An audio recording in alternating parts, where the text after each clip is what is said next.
पाशहस्ताय नमः। ओम वरुणदेवाय नमः। पाशहस्ताय नमः। ओम वरुणदेवाय नमः। पाशहस्ताय नमः। नारायण नारायण नारायण श्रीमन्नारायण नारायण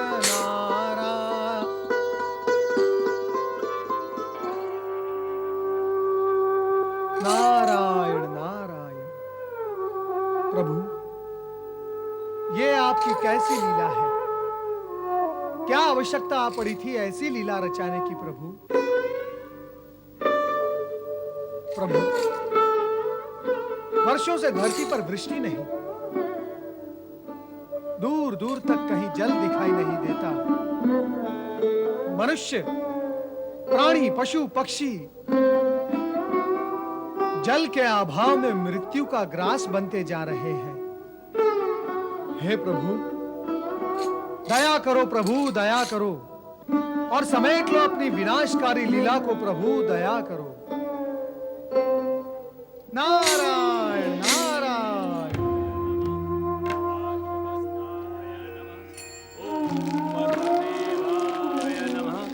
पाशहस्ताय नमः। ओम वरुणदेवाय नमः। पाशहस्ताय नमः। ऋषि गौतम और उनकी धर्मपरायण पत्नी अहिल्या। नारायण नारायण। वरुण देव का आह्वान कर रहे हैं। धन्य है ये धरती, धन्य है जहां पीड़ा और परहित का चिंतन करने वाले ऐसे प्राणी विद्यमान है। धन्य है ये धरती, धन्य है। ऐसी पुण्यात्माओं का पुण्य अब अधिक समय तक इस दुर्भिक्ष को धरती पर टिकने नहीं देगा। नारायण नारायण। चलो नारद, स्वर्गलोक चले, जहां देवराज इंद्र धरती की पीड़ा से व्याकुल अवश्य होंगे। नारायण नारायण।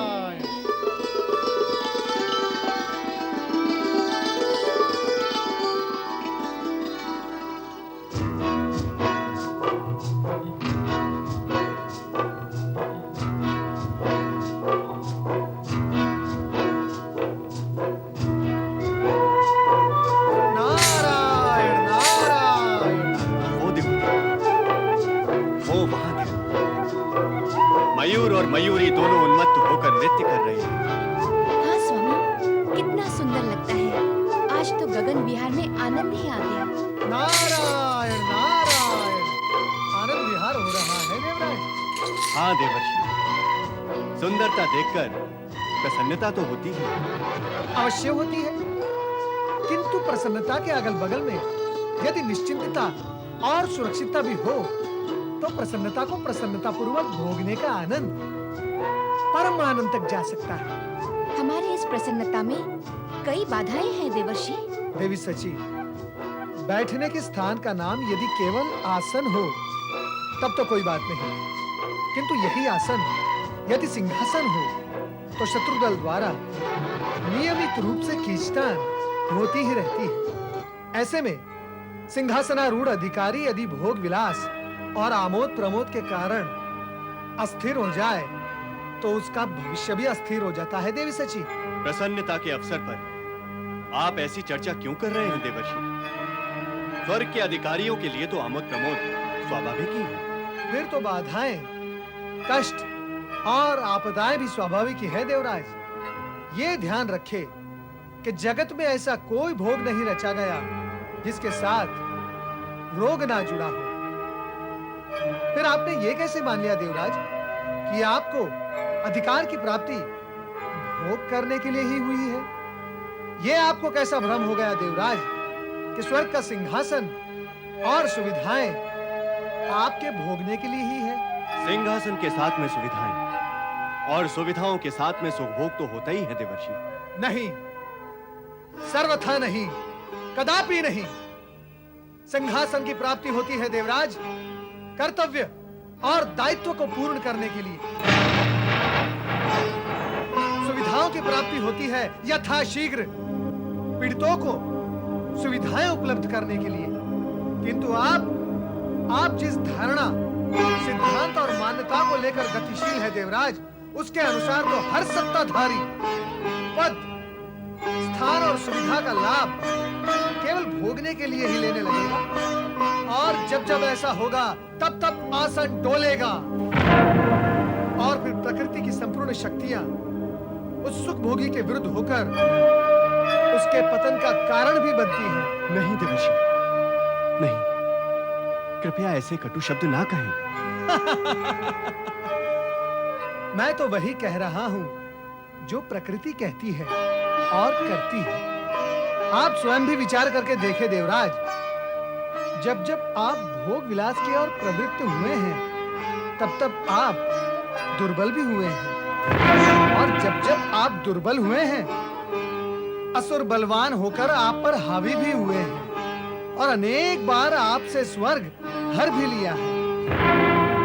तब आप भागे भागे परमपिता ब्रह्मा जी, कभी श्री हरि विष्णु तो कभी भगवान भोलेनाथ के पास असहाय होकर सहायता मांगने गए हैं। वे भी कब तक आपकी सहायता करेंगे और आपका उद्धार करेंगे? नारायण नारायण। असमय, असंतुलित और अनावश्यक सुख भोग प्राणी को दुर्बल बना देता है देवराज। आपको अपनी और अपनों की रक्षा करने के लिए सबल बनना होगा देवराज, और सबलता की प्राप्ति भोग प्रमोद से हटकर ही संभव है। देवर्षि, आपने इतना सब बताया, किंतु ये नहीं बताया कि हमें करना क्या है। नारायण नारायण, ये भी मुझे ही बताना होगा। देवर्षि, अब आपके अतिरिक्त हमारा मार्गदर्शन कौन करेगा? आहा, मार्गदर्शन, प्रिय और गुरु श्रेणी का शब्द मार्गदर्शन। किंतु देवराज, केवल मार्ग के दर्शन करने से कुछ नहीं होता, उस मार्ग पर गमन करना भी आवश्यक है, तभी कल्याण होगा। नारायण नारायण। करेंगे, आपके बताए मार्ग पर हम गमन भी करेंगे देवर्षि। कब करेंगे? कैसे करेंगे?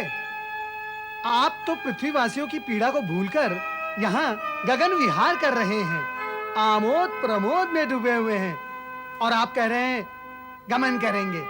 नारायण नारायण। देवराज, आप तो ये भी भूल गए कि अधिकार, उच्चासन और पुण्य की प्राप्ति दीन दुखियों और पीड़ितों पर दया भाव प्रकट करने पर ही प्राप्त होती है। दूसरों की जब तक आप सहायता ना करें तब तक आपको कहीं से सहायता प्राप्त नहीं होगी। आप सत्य कह रहे हैं देवर्षि। नारद ने कभी असत्य कहा है देवराज? आप सत्य को मानते हुए भी सत्य कर्म की ओर प्रवृत्त क्यों नहीं होते? देवराज, आप पृथ्वीवासियों के पूज्य हैं। आप अपनी चमत्कारिक शक्तियों का प्रयोग पृथ्वीवासियों के कष्टों का निवारण करने के लिए करें। देवर्षि, पृथ्वी के प्राणियों को क्या कष्ट है? देवराज, आपको ये भी ज्ञात नहीं कि किसे क्या कष्ट है?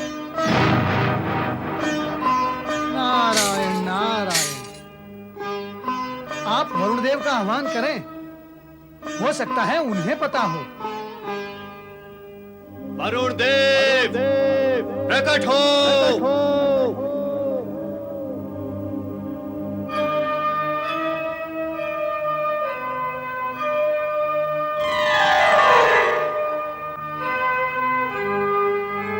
मेरी क्या आवश्यकता पड़ गई देवराज? वरुण देव, क्या आपको पृथ्वी के प्राणियों के कष्ट के संदर्भ में कुछ ज्ञात है? क्षमा करे देव ऋषि, मैं पृथ्वीवासियों के कष्ट से अनभिज्ञ हूँ। कैसे चलेगा जगत का कार्य? कौन मानेगा आपको जल का देवता? और कब तक जन साधारण आपकी मान्यताओं को अस्वीकार कर देगा? सह्याद्री क्षेत्र में भीषण अकाल पड़ा है, अकाल, और आपको कुछ भी ज्ञात नहीं। अरे मानव होकर भी ऋषि गौतम और उनकी पत्नी अहिल्या जनहित में आराधना कर रहे हैं, और आप नारायण नारायण। मैं आपका संकेत समझ गया देव ऋषि। मेरा उद्देश्य आपको संकेत करके समझाना मात्र नहीं है वरुण देव। मेरा उद्देश्य आपको जन पीड़ा निवारण हेतु प्रवृत्त करना है। आप उन्हें पीड़ा मुक्त करें। मैं इसी समय पृथ्वी की ओर प्रस्थान करता हूँ। नारायण नारायण।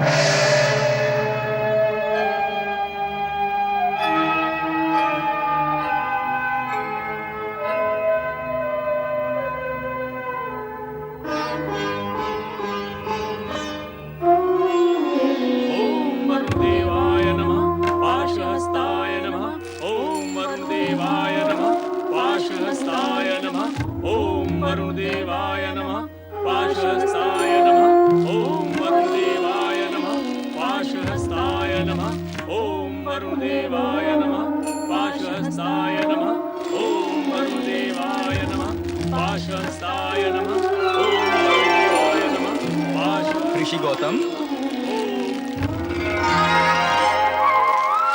अहिल्या जी, आहा, वरुण देव प्रकट हो गए।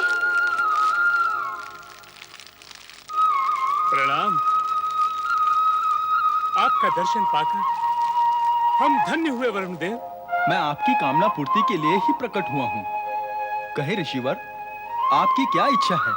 वरुण देव, मैंने स्वेच्छा के वश में नहीं, सदेच्छा के वश में होकर आपका स्मरण किया है। गत 12 वर्षों से वर्षा न होने के कारण सभी जल स्रोत सूख गए हैं। अन्न जल के अभाव में बाल वृद्ध पशु पक्षी असमय ही मृत्यु के ग्रास बन रहे हैं। अब से विनम्र प्रार्थना है वरुण देव कि आप इंद्रदेव को वर्षा के लिए प्रेरित करें तथा हमें अखंड जल स्रोत प्रदान करें। अस्तु, आओ मेरे साथ।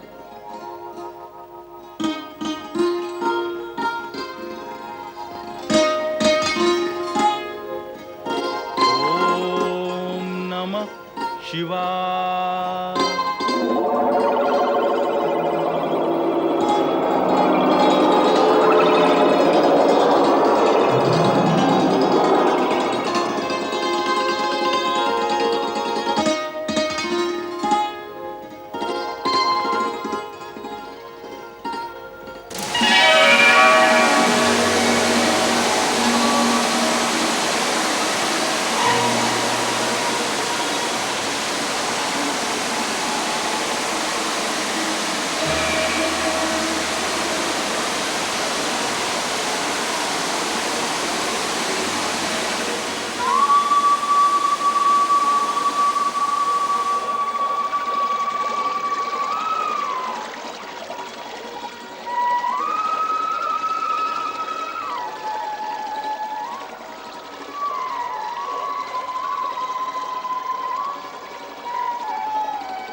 वरुण देव, आपको कोटि कोटि प्रणाम।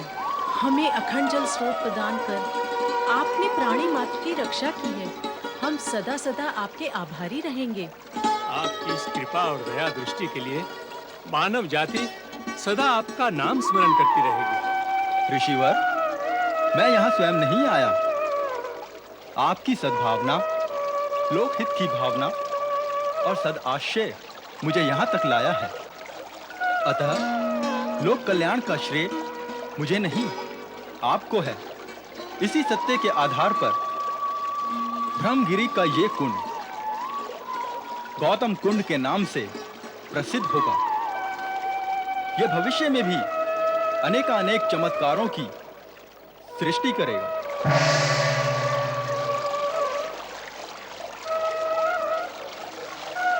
ओम वरुण देवाय नमः।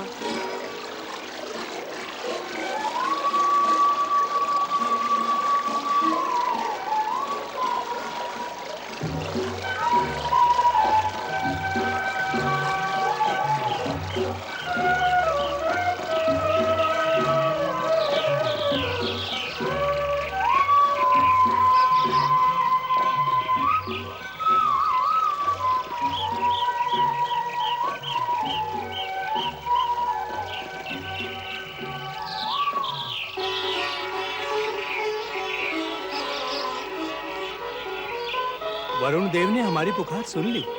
धरती हरी भरी हो गई। हाँ ऋषिवर, आपका जब तक परिणाम लाया।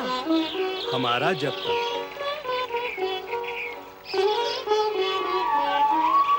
ओम नमः शिवाय, ओम नमः शिवाय, ओम नमः शिवाय, ओम नमः शिवाय, ओम नमः शिवाय, ओम नमः शिवाय, ओम नमः शिवाय, ओम नमः शिवाय। ऋषि गौतम और देवी अहिल्या का तप फलीभूत हुआ। जलकुंड के होने से अब जल का अभाव नहीं रहेगा। उनका गुणगान करने की क्या आवश्यकता है स्वामी?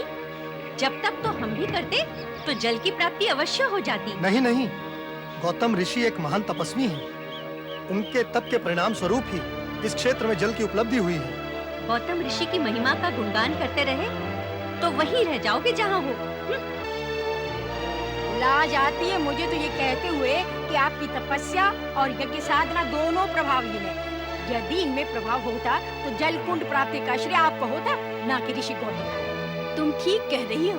अब सारा श्रेय गौतम और अहिल्या को प्राप्त हुआ है। अब वे दोनों अभिमानी हो जाएंगे और हमें उस जल कुंड से जल लेने में ला जाएगी। यह तुम्हारा संकीर्ण विचार है, ऐसा कुछ भी नहीं है। ऐसा ही है। उन दोनों को सदा अभिमान रहेगा कि जल की प्राप्ति उनके तपोबल से हुई है, और हम सब सदा लज्जित रहेंगे कि हमारे पति अपने तप का बल नहीं दिखा सके। अब हमारे भाग्य में ऐसे पति है ही नहीं जो अपने तपोबल से जल की प्राप्ति कर सके, तो अब दुखी होने से क्या लाभ? स्थिति को समझो। गौतम ऋषि की महानता के सम्मुख हम कुछ भी नहीं। इसीलिए अब हमें सदा के लिए अहिल्या के सम्मुख नीचा देखना पड़ेगा। हमें तो इस समय भी जल कुंड से जल लेने के लिए जाना ही है। वहाँ अहिल्या होगी ही, गर्व से तनी हुई, और हमें दृष्टि नीचे किए मौन रहकर जल भरकर लौट आना ही पड़ेगा। जन्म लेकर ऋषि पत्नी बनने से अधिक अच्छा था कि हम पशु पक्षी बन जाते। अधिक अच्छा तो ये होता कि हम जन्म ही न लेते। अब कब तक भाग्य को कोसती रहोगी? चलो चलकर जल भर लाएं।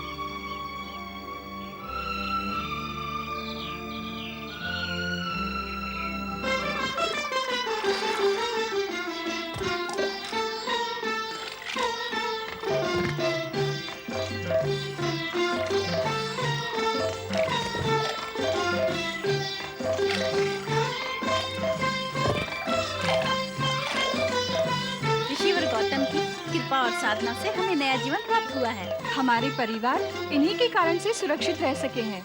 इनका उपकार हम कभी नहीं भूलेंगे। हमारी आने वाली भावी पीढ़ी भी इनका उपकार याद रखेगी। बोलो ऋषि गौतम की, बोलो माता अहिल्या की। चलो क्या हो रहा है? देवियों, तनिक प्रतीक्षा करें। ये वनवासी जल प्राप्त कर ले, तत्पश्चात आप भी अपने पात्र भर ले। हाँ देवियों, ये सभी जन बहुत समय से आई हुई हैं। इनके पात्र भर जाएं तो आप भी जल प्राप्त कर लें। हाँ हाँ, क्यों नहीं? इन्हें प्रथम अवसर मिलना आवश्यक है। अथवा कहो इन्हें प्रथम अवसर देना आवश्यक है। गौतम ऋषि और इनकी पत्नी को अभिमान हो गया है कि इस जलकुंड के ये स्वामी और अधिकारी हैं। हाँ, इन्हें लगता है ये जलकुंड इनकी तपस्या से ही प्रकट हुआ है। नहीं नहीं, ऐसा विचार तो हमारे मन में कभी आया ही नहीं। दूसरों के मन में जो होता ही नहीं, उसका व्यर्थ ही अनुमान लगाकर अपने मन को दूषित करने से क्या लाभ है? सुन रही हो? कहती है हमारा मन दूषित है। अरे अरे, स्वयं का मन कुटिल और दोष हमारे सिर। अरे बहना, पद पाकर मत तो आ ही जाता है। जलकुंड की स्वामिनी जो हो गई हैं। देवियों, ऐसा कुछ भी नहीं है। ऐसा ही है ऋषिवर। आप भी अपनी पत्नी अहिल्या का पक्ष ले रहे हैं। पक्ष और विपक्ष का प्रश्न ही कहाँ है? कहाँ है? यहाँ है। पति पत्नी का पक्ष तो लेगा ही। नहीं चाहिए हमें तुम्हारे जल का कर। मन की कुटिलता और दोष जल में तो आएगा ही। ये हमारा अपमान है। इस अपमान का प्रतिशोध हम अवश्य लेंगे। अब चलो यहाँ से। यहाँ खड़े रहकर इनका श्रीमुख नहीं देखना है। चलो।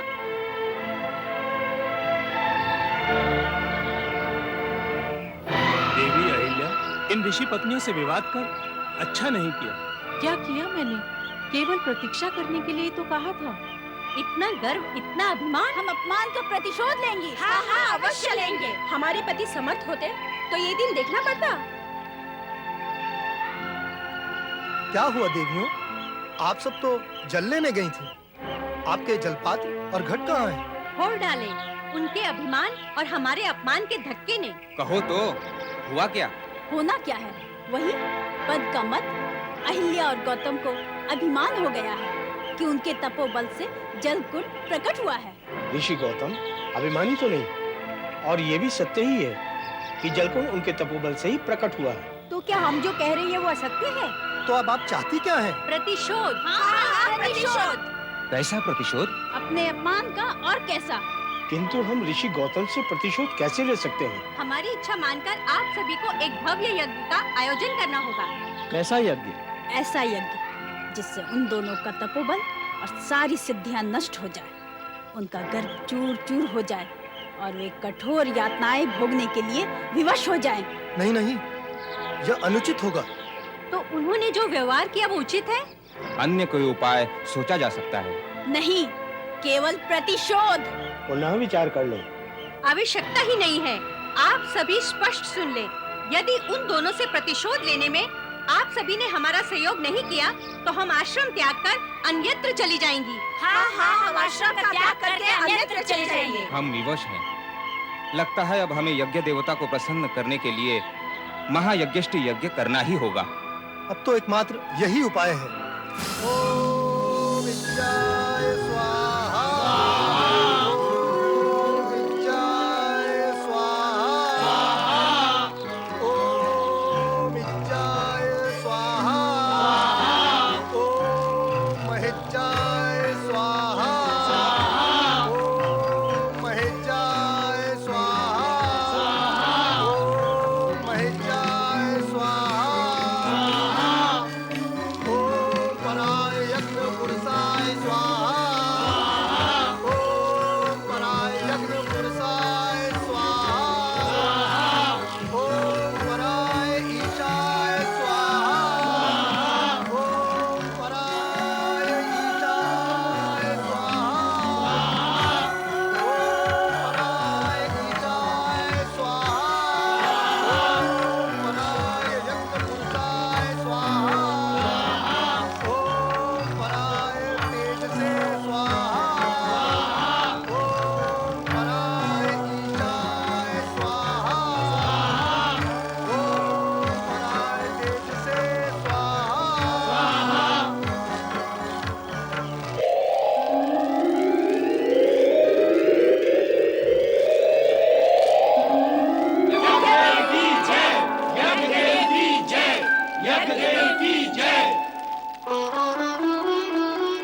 ऋषिगण, बताइए कि किस उद्देश्य से आपने इस यज्ञ द्वारा मेरा आवाहन किया है? यज्ञ देव, हम गौतम और अहिल्या से अपने अपमान का प्रतिशोध लेना चाहते हैं। प्रतिशोध आपको लेना है, उसमें मेरी क्या आवश्यकता है? यज्ञ देव, आप उन दोनों को नष्ट कर दें। नष्ट कर दूं? मैं? हाँ यज्ञदेव, उनका विनाश कर दे। आश्चर्य, घोर आश्चर्य। ऋषिगण यज्ञ करते हैं कल्याण और निर्माण के लिए। देवता प्रकट होते हैं सुख संपदा और वरदान देने के लिए। किंतु यहाँ तो आप सभी उनके विनाश के इच्छुक हैं जो जगत कल्याण की इच्छा कर रहे हैं, और ये विनाशकारी भी आप मुझसे करवाना चाहते हैं। यदि ऋषि और देवगण भी विनाश कार्य में संलग्न और प्रवृत्त हो गए तो फिर असुरों और दैत्यों को करने को क्या शेष रह जाएगा? यदि सुर असुर ऋषि मुनि सभी विनाश कार्य में जुट जाएं तो संपूर्ण जगत ही नरक बन जाएगा। मेरा आह्वान किया है तो मुझसे कुछ कल्याणकारी कार्य पूर्ण कराओ। विनाशकारी तो प्राणी बिना कहे और रोकने टोकने पर भी करते रहते हैं। वे अभिमानी हो गए हैं यज्ञदेव, और अभिमानी का विनाश करना भी कल्याणकारी कार्य है। वे अभिमानी हो गए हैं ये आप मानते हैं, मैं नहीं। आवश्यक नहीं कि जो आप मानते हैं उसे मैं भी मान्यता दूं। मैं गौतम ऋषि का अहित नहीं करूंगा। आप दुर्भावना को त्याग कर कोई वरदान मांग लें, वही आपके हित में उचित होगा। यज्ञ देव, हमारे आह्वान पे आप प्रकट हुए हैं तो आपको हमें यज्ञ का फल तो देना ही होगा। वही देने तो मैं आया हूँ। यज्ञ फल के रूप में हमें गौतम और अहिल्या का विनाश ही अभिष्ट है। यज्ञ का फल विनाश के रूप में न कभी हुआ है और न ही भविष्य में कभी होगा। विनाश यदि यज्ञ जैसे पवित्र और कल्याणकारी कार्य की ओट में आकर छिप जाएगा तो पृथ्वी पर मृत्यु दुर्भावना के घुंघरू बांधकर दुख और पीड़ा की मृदंग पर नंगा नृत्य आरंभ कर देगी। अब क्या करें? यज्ञदेव गौतम का प्रत्यक्ष अहित नहीं करेंगे तो अप्रत्यक्ष ही कर दें। ऐसी ही युक्ति करनी होगी। एक उपाय है। हे यज्ञदेव, यदि आप प्रत्यक्ष रूप में गौतम ऋषि का अहित नहीं करना चाहते तो हमारी प्रार्थना स्वीकार करें। कहो, आप एक दुबली पतली मरणासन्न गाय का रूप धारण कर गौतम ऋषि के आश्रम में जाएं और वहां पर अपने प्राण त्याग दें, ताकि उन पर गौ हत्या का पाप लग सके और हम उन्हें प्रायश्चित करने के लिए विवश कर सकें। प्रत्यक्ष क्या और अप्रत्यक्ष क्या, आप मेरे द्वारा गौतम ऋषि का अहित करवाना चाहते हैं, ये अनुचित है। आप कोई वरदान क्यों नहीं मांग लेते अपने हित में?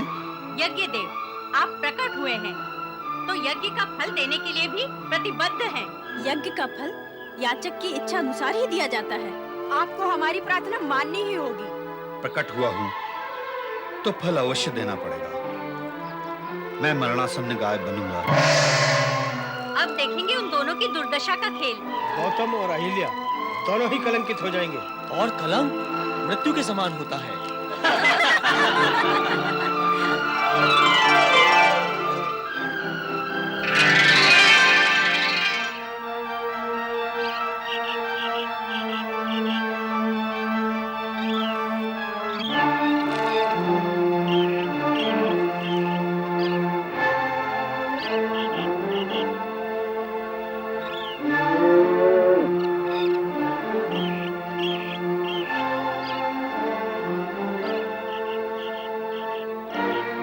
स्वामी, स्वामी, तनिक बाहर आए, देखें। एक दुर्बल गाय न जाने कहां से हमारे आश्रम में आ गई है।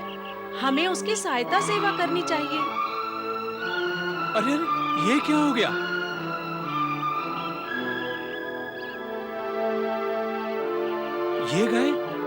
ये गाय हमारे क्षेत्र की नहीं है। तो फिर कहाँ की है? किसी अन्य क्षेत्र से आई है। कारण कि हमारे क्षेत्र की तो सभी गायें दुर्भिक्ष के प्रभाव से मुक्त होकर उन्मुक्त विचरण कर रही हैं, किंतु ये गाय तो रुग्ण और अति दुर्बल है। अरे ये तो सो गई। अरे स्वामी, इसने तो प्राण त्याग दिए। अरे तो घोर अनिष्ट हो गया। अब क्या होगा? तो माता, मैंने क्या अपराध किया था जो आपने मेरे आंगन में आकर प्राण त्याग दिए? अरे गाय ने तो प्राण त्याग दिए। गाय ने प्राण त्याग दिए अथवा उसके प्राण हर लिए गए? प्राण हर लिए? किसने? और कौन था यहाँ? कौन हरेगा इसके प्राण? ये आप क्या कह रहे हैं? जो कुछ भी कहें भली भांति विचार कर कहें। पहला आश्रम में एक ऋषि द्वारा गौवध कैसे हो सकता है? हुआ है, हो गया है, अर्थात हो चुका है। अब कैसे होने का प्रश्न ही कहाँ उठता है। नहीं नहीं, ये सत्य नहीं है। क्या ये सत्य है कि इस गाय ने इस आश्रम में प्राण त्यागे हैं? क्या ये भी सत्य है कि इस गाय ने इस आश्रम में तुम दोनों की उपस्थिति में प्राण त्यागे हैं? तुम दोनों ने मिलकर गौ की हत्या की है। तुम दोनों गौ हत्यारे हो। गौ हत्या के पापियों, धिक्कार है तुम्हें और तुम्हारे जीवन को। आज तक किसी ऋषि ने गौ हत्या का अपराध नहीं किया है। हमने ये अपराध नहीं किया है। अपराधी कब मानता है कि उसने अपराध किया है? हम अपराधी हैं ही नहीं। तुम यहाँ से चले जाओ, ब्रह्मगिरी की भूमि छोड़कर। हाँ, तुम्हें यहाँ से जाना ही होगा। किंतु क्यों? क्योंकि तुम गौ हत्यारे हो और गौ हत्यारे का मुख देखना भी पाप है। तुम यहाँ रहोगे तो नित्य हमें तुम्हारा मुंह देखना पड़ेगा। तुम्हारा मुख देखकर हमारा जीवन भी दूषित हो जाएगा। शीघ्र ही त्याग दो इस आश्रम को। जब तक तुम यहाँ रहोगे तब तक अग्निदेव और पितृ हमारे किसी हव्य कव्य को ग्रहण नहीं करेंगे। अपने पाप की छाया से हमें मुक्त करो। जाओ, चले जाओ यहाँ से। व्यर्थ और अकारण ही गौ हत्या का दोष हम पर मला जा रहा है। न जाने यह दुर्बल गाय कहां से यहाँ आ गई। हम इसकी सेवा करें इससे पहले ही। बस बस, अधिक कुछ कहने की आवश्यकता नहीं है। यदि तुम दोनों ने शीघ्र इस आश्रम का त्याग नहीं किया तो हम सह्याद्री क्षेत्र के सभी ऋषिकुलों को एकत्रित कर तुम्हारे इस गौ हत्या के पाप को उनके सम्मुख रखेंगे। ऐसा अनर्थ करना क्यों चाहते हो? क्योंकि तुम गौ हत्यारे हो। स्वामी, ये अचानक कैसी विपदा आ पड़ी हम पर। विधाता जब विपरीत होते हैं तो ऐसी दुर्घटनाएं घटती हैं देवी। सब समय की बलिहारी है।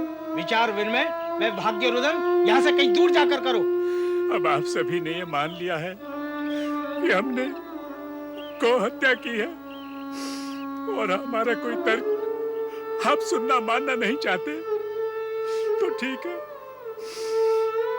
किंतु इतना आप अवश्य मानते होंगे कि हमारी शुद्धि का कोई उपाय और इस पाप से उबरने की कोई विधि अवश्य होगी। हाँ हाँ, सभी पापों से मुक्त होने का विधान है। तुम्हें अपने पाप को प्रकट करते हुए 3 बार ब्रह्मगिरी की परिक्रमा करनी होगी। यदि अपने पाप का प्रायश्चित करना चाहते हो तो गंगा का आह्वान कर उसी गंगा जल से स्नान करके अपने आप को पवित्र करना होगा। यही तुम्हारा प्रायश्चित है। हमें स्वीकार है, हम प्रायश्चित करेंगे। हम दोनों भगवान शिव की आराधना करते हुए यहाँ पार्थिव पूजन करेंगे। साथ ही ब्रह्मगिरी की परिक्रमा करके अपने निर्धारित प्रायश्चित को पूर्ण करेंगे। केवल इतने से ही प्रायश्चित पूर्ण नहीं होगा, तुम्हें गंगा को ब्रह्मगिरी पर्वत तक लाना होगा। जब तक तुम गंगा को यहाँ ब्रह्मगिरी तक लाने में सफल नहीं होते, तब तक तुम्हारा प्रायश्चित अपूर्ण रहेगा। नहीं देवियों, हम पूर्ण प्रायश्चित करेंगे। जीवन पर्यंत करते रहो प्रायश्चित।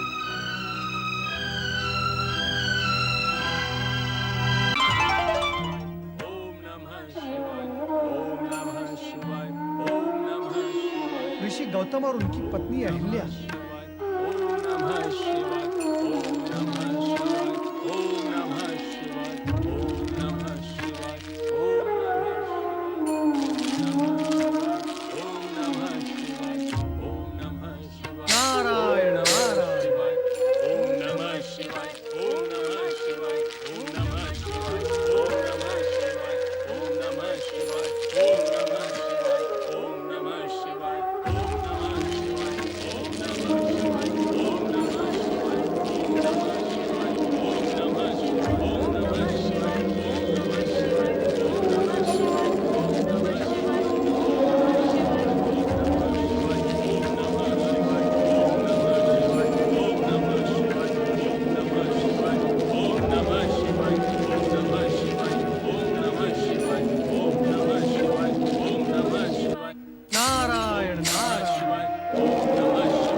नारायण को कौन समझ सकता है।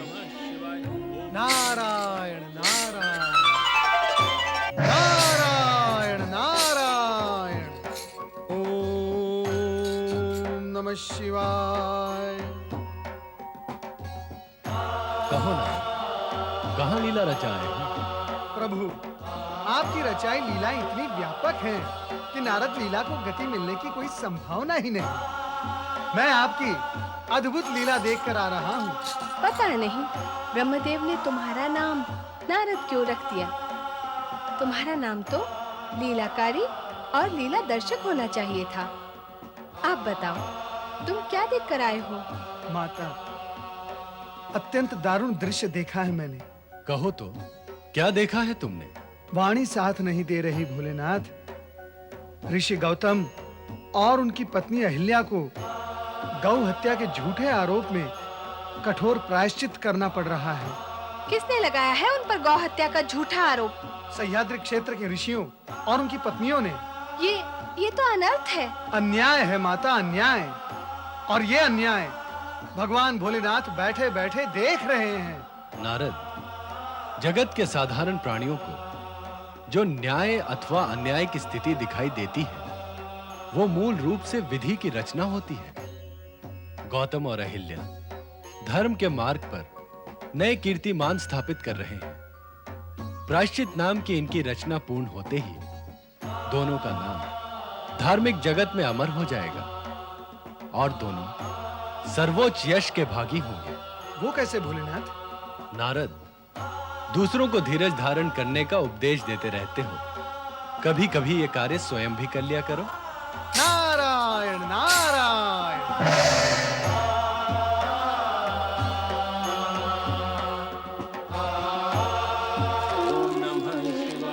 ओम नमः शिवाय। ओम नमः शिवाय। ओम नमः शिवाय। ओम नमः शिवाय, ओम नमः शिवाय, ओम नमः शिवाय, ओम नमः शिवाय, ओम नमः शिवाय, ओम नमः शिवाय, ओम नमः शिवाय, ओम नमः शिवाय, ओम नमः शिवाय,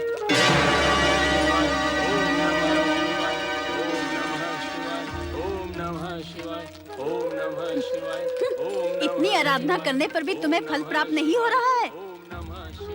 होगा कैसे? गौहत्या के पाप के कारण सारी तपस्या व्यर्थ जो हो चुकी है।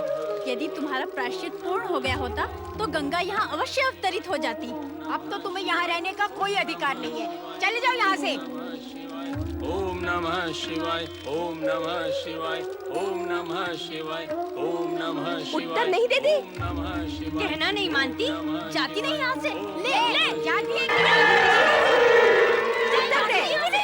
जाओ यहाँ से।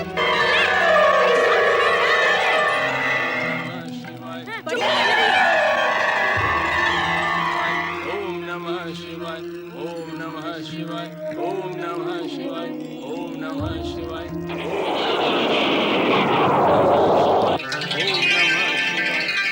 नमः शिवाय, ओम नमः शिवाय। महर्षि गौतम, नमः शिवाय, सती अहिल्या नमः शिवाय।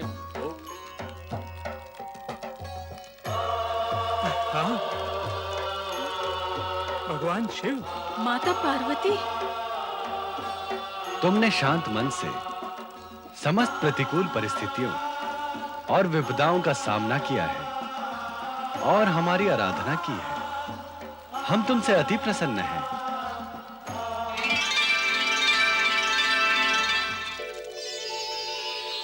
आप धन्य हैं ऋषिवर गौतम और देवी अहिल्या, आप धन्य हैं। आप दोनों ने शिव आराधना करके हम तीनों को प्रसन्न किया है। आपकी तपस्या अन्य ऋषियों के लिए आदरणीय होगी। आपकी शिव आराधना हम तीनों को प्राप्त हुई है, इसलिए आप हम तीनों से वरदान प्राप्त करने के अधिकारी हैं। बिना मांगे ही सब कुछ प्राप्त हो गया। हरि हर ब्रह्मा जी, आप तीनों तथा माता पार्वती के दर्शन की प्राप्ति से बढ़कर और क्या इच्छा अथवा वरदान हो सकता है? किंतु परमपिता, ऋषियों के निर्देशानुसार हमारा प्रायश्चित तभी पूर्ण होगा जब हम गंगा जल से स्नान करेंगे। आपसे प्रार्थना है कि हमें गौ हत्या के पाप से मुक्त करने के लिए गंगा मैया को यहाँ प्रकट करें। देवी अहिल्या, गौ हत्या का पाप जिसकी आप चर्चा कर रही हैं, वह तो आप पर आरोपित किया गया है। वह तो इन ईर्ष्यालु व धृष्ट ऋषियों व उनकी पत्नियों का षड्यंत्र था, जिन्होंने ऋषि गौरव को कलंकित किया है। देवेश्वर, इन पापियों को उचित दंड अवश्य दें। नहीं देवेश्वर, ये दंड के भागी नहीं हैं, हमारे धन्यवाद के पात्र हैं। यदि ये हमें प्रायश्चित करने के लिए प्रेरित नहीं करते तो हमें आप त्रिदेवों के दर्शन कैसे प्राप्त होते?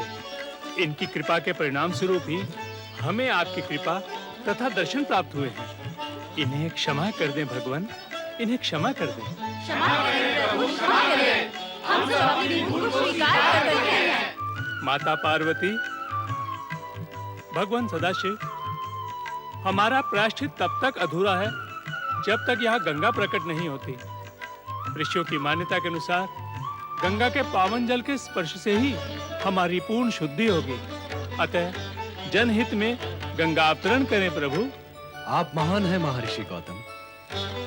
सहनशीलता और क्षमाशीलता की प्रतिमूर्ति हैं आप। अहित और शत्रु भाव रखने वाले के प्रति तो प्राणी हिंसक हो उठता है, किंतु आपने प्रेम, सहनशीलता, क्षमा भाव और लोकहित का जो आदर्श प्रस्तुत किया है, जगत उससे शिक्षा ग्रहण करता रहेगा। ये भी आपकी कृपा का ही परिणाम है भगवान। देवी गंगा प्रकट, देवी गंगा प्रकट, देवी गंगा प्रकट, देवी गंगा प्रकट, देवी गंगा प्रकट, देवी गंगा प्रकट।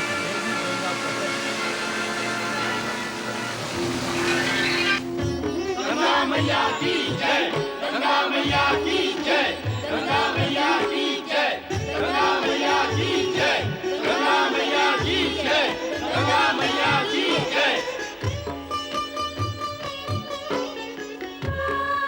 देवेश्वर, मेरे लिए क्या आज्ञा है? देवी गंगा, तुम्हें महर्षि गौतम वो उनकी पत्नी अहिल्या के कामना का सम्मान करते हुए गोमती नाम से इस जलकुंड में निवास करना होगा। तत्पश्चात यहीं से पूर्व दिशा की ओर प्रवाहित होना होगा। ब्रह्मगिरी से पूर्वी समुद्र तक तुम्हारा प्रवाह जन जन का कल्याण करेगा। त्रिदेवों की आज्ञा से विमुख होने का न मुझमें साहस है न शक्ति, और फिर ये लोक कल्याण का कार्य है जिसे मैं सहर्ष करूंगी। किंतु इस लोक कल्याण के कार्य के लिए मुझे आपसे एक आश्वासन चाहिए देवादिदेव। कैसा आश्वासन गंगे? यही कि आप तीनों देव ब्रह्मा, विष्णु और महेश्वर माता पार्वती सहित गौतम ऋषि द्वारा आराधित इस शिवलिंग में सदा सदा के लिए निवास करें। अवश्य, हम तुम्हारी ये सद्भावनापूर्ण कामना अवश्य पूर्ण करेंगे। हम तीनों देव पार्वती सहित इस शिवलिंग को अपनी अपनी ज्योति प्रदान करते हैं।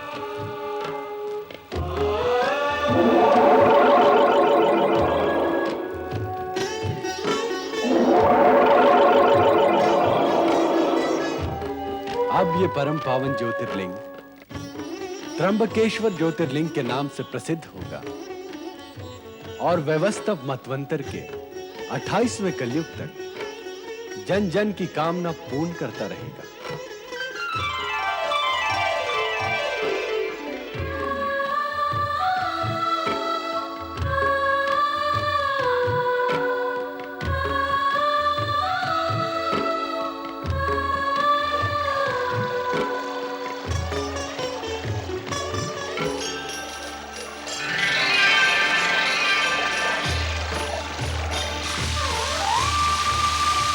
शिव शंकर की जय, परम पिता ब्रह्मा की जय, श्री हरिहर विष्णु की जय।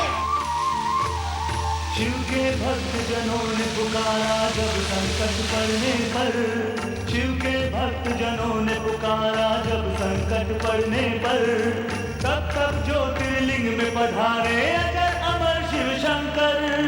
अजर अमर शिव शंकर, अजर अमर शिव शंकर, अजर अमर शिव शंकर, अजर अमर शिव शंकर, अजर अमर शिव शंकर, अजर अमर शिव शंकर, अजर अमर शिव शंकर, अजर अमर शिव शंकर।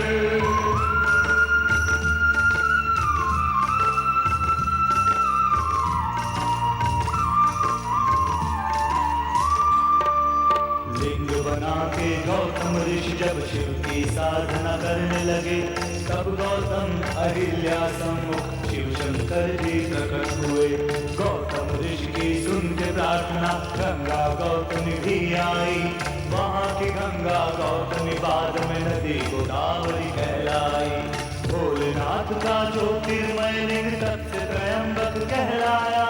मनोवांछित फल पाया जिसने इनका दर्शन पाया।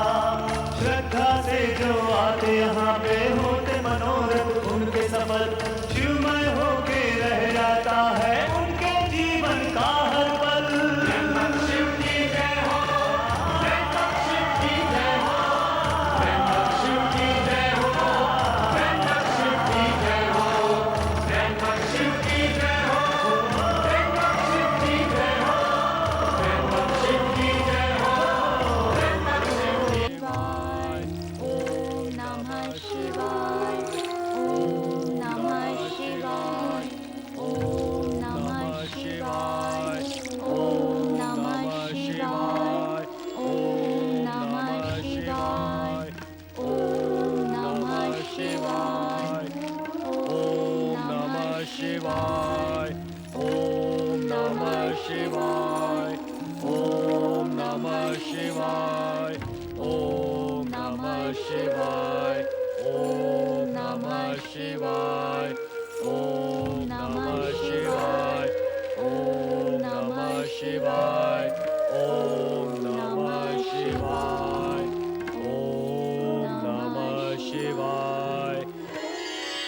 स्वामी, आज का प्रदोष व्रत विशेष महत्व का है। आज आपको भगवान शिव को सहस्त्र आहुतियां देनी है। प्रिय, मुझे गुरुदेव की बताई गई विधि के अनुसार व्रत की विधि पूर्ण करनी है। इस सत्य का मुझे ज्ञान और स्मरण है। शास्त्र आहुतियां पूर्ण किए बिना मैं यहाँ से नहीं उठूंगा। ओम नमस्ते अस्तु भगवान विश्वेश्वराय स्वाहा। ओम महादेवाय स्वाहा। ओम सदाशिवाय स्वाहा। ओम नागेश्वराय स्वाहा। ओम सर्वेश्वराय स्वाहा। महाराज सत्यरथ की महाराज सत्यरथ की महाराज सत्यरथ की। महाराज, हम आपके कट्टर शत्रु केतु ध्वज को बंदी बना लाए हैं। रुक जाइए स्वामी। महारानी, हमारा कट्टर शत्रु अब हमारे वश में है। हम इसी समय उसका शिरोच्छेद कर प्रतिशोध की अपनी ज्वाला को शांत करेंगे। स्वामी, प्रदोष व्रत का त्याग कर उठ जाना उचित नहीं है। पहले आप पूजा पूर्ण करें, तत्पश्चात ही कोई अन्य कार्य करें। नहीं महारानी, शत्रु सामने है, प्रतिशोध की भावना भीतर है। हम 1000 आहुतियां देने तक धैर्य धारण नहीं कर सकते। जब तक हम अपने शत्रु का कटा सर नहीं देख लेते, हमारी क्रोधाग्नि शांत नहीं होगी। रुक जाइए स्वामी, रुक जाइए। प्रभु, मेरे स्वामी आपकी पूजा अधूरी छोड़कर चले गए हैं। पूजा अधूरी छोड़ना महापाप है। मेरे पति के इस पाप को क्षमा करें प्रभु। केतु ध्वज, अब महाराज सत्यरथ तुम्हें जीवित नहीं छोड़ेंगे। मृत्यु के मुख में जाने से पूर्व भगवान का स्मरण कर लो। केतु ध्वज, आज तुम हमारे सामने बंदी बने हुए खड़े हो। और तुम्हारी मृत्यु मेरे हाथ में है। क्षमा करें महाराज, मुझे क्षमा करें। मैं आपकी अधीनता स्वीकार करता हूँ। अपना राज्य आपके चरणों पर समर्पित करता हूँ। महाराज, मुझे क्षमा करें। केतु ध्वज, तुम पराजित हो चुके हो, इसलिए हमारे अधीन तो हो ही चुके हो। और हारे हुए शत्रु का राज्य भी विजयी राजा के अधीन होता है। सब कुछ आपके अधीन है महाराज, परंतु मुझे क्षमा करें। मुझे क्षमा करें महाराज, मुझे क्षमा करें। तुझे क्षमा कर दिया तो मेरे मन को शांति कैसे प्राप्त होगी? क्षमा कर देने से तो मन को असीम और परम शांति प्राप्त होती है महाराज। मुझे क्षमा करें, मुझे क्षमा करें। नहीं, जब तक हम तुम्हारे मस्तक को तुम्हारे धड़ से पृथक नहीं कर देंगे, तब तक हमारे मन को शांति नहीं मिलेगी। नहीं, नहीं, नहीं,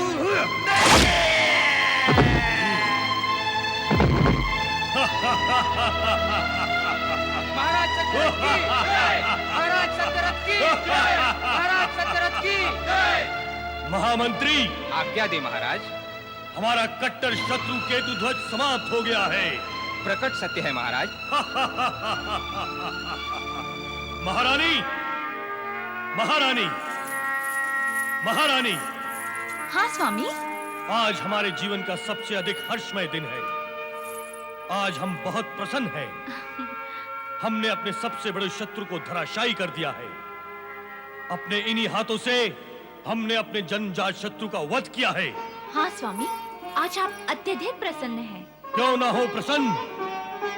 केतु ध्वज ने वर्षों हमें चैन से सोने नहीं दिया। जीवन भर जो मन में कांटा चुभता रहा, वो आज निकल गया है। आज हम चैन की नींद ले सकेंगे। सत्यरथ, तेरे और तेरी महारानी के भाग्य में आनंद कहां? केतु ध्वज का ये पुत्र वृषध्वज मृत्यु बनकर तेरे वंश को निगल जाने के लिए विकल है। तूने मेरे पिता की निर्मम हत्या की थी। उसी पिता का ये पुत्र वृषध्वज तुझे प्राण दंड देगा। ले हत्यारे, जो पीड़ा तूने मुझे दी थी वही पीड़ा मैं तुझे दूंगा। प्रतिशोध लूंगा मैं, प्रतिशोध। महाराज महाराज, विदर्भ राज सत्यरथ अपनी महारानी के साथ वन विहार के लिए इसी मार्ग से जा रहे हैं। आजा सत्यरथ आजा। आज तेरा दुर्भाग्य और मेरा सौभाग्य एक ही केंद्र में जा रहे हैं।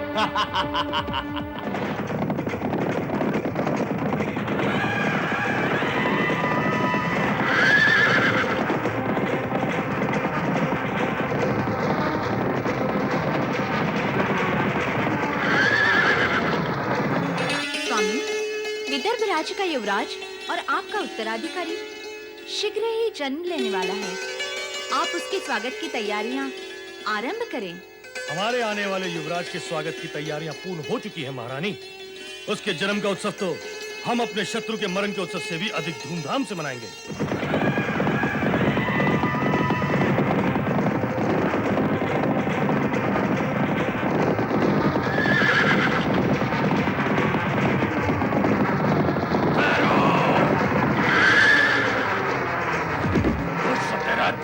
नीचे उतर। अपने पिता की मृत्यु का प्रतिशोध मैं तुम्हारे मस्तक को धड़ से पृथक करके लूंगा। तभी मेरी आत्मा को शांति मिलेगी, और मुझे आत्मा की शांति चाहिए। क्षमा करो वृषध्वज, मुझे क्षमा करो, मुझे क्षमा करो, मुझे क्षमा करे, मुझे क्षमा करे, क्षमा करो वृषध्वज, मुझे क्षमा करो, मुझे क्षमा करे महाराज, मुझे क्षमा करो। क्षमा नहीं, प्रतिशोध।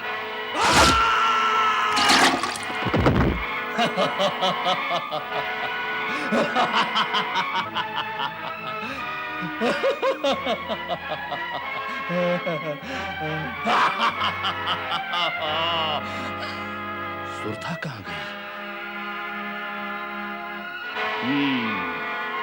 तेरे गर्भ में मेरे शत्रु का पुत्र पल रहा है। मैं तुम दोनों को जीवित नहीं छोड़ूंगा सुरथा। तुम्हारे साथ साथ मैं उसका भी वध कर दूंगा।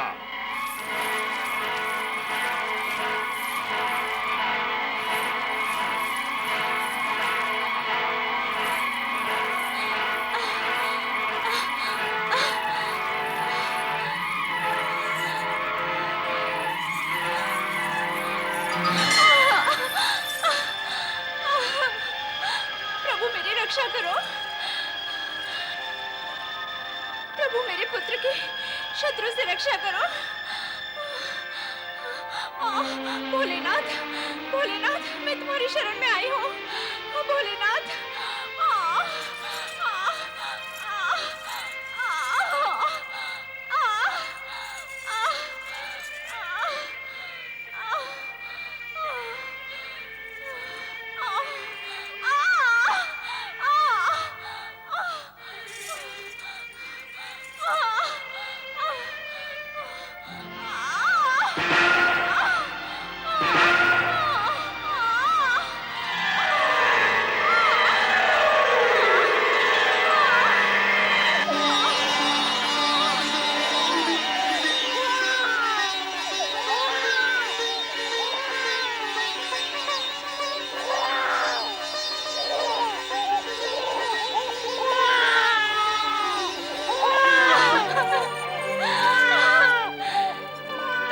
दुर्भाग्य पे रो रहा है पुत्र, अपने या मेरे?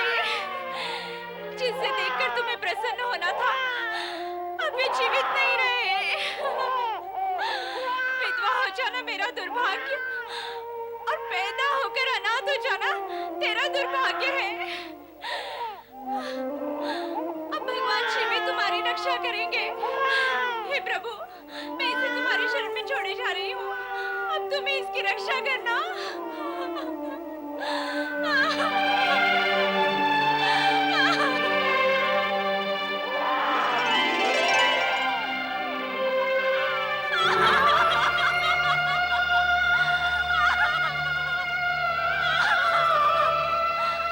आपने देखा ना स्वामी?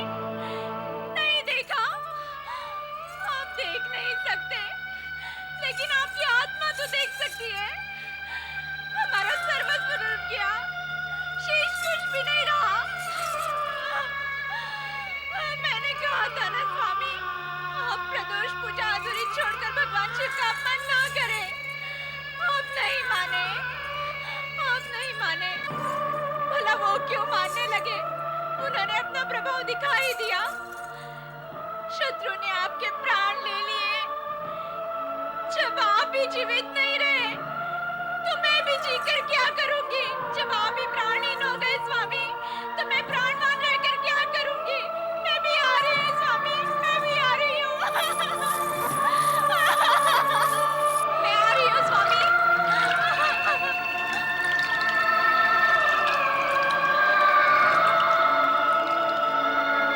नारायण नारायण नारायण, श्रीमन नारायण नारायण नारायण।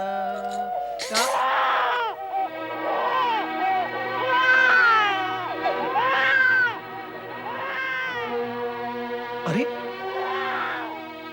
शिवालय में नवजात बालक रुदन कर रहा है। नारायण नारायण। भोलेनाथ, कैसी लीला है ये आपकी? प्राणी शिवालय में आपकी शरण में आता है रुदन से मुक्त होने के लिए, किंतु यहाँ एक नवजात बालक आपकी शरण में रुदन कर रहा है। नारायण नारायण। हे भोलेनाथ, इस नवजात बालक का रुदन मुझसे सहन नहीं होता।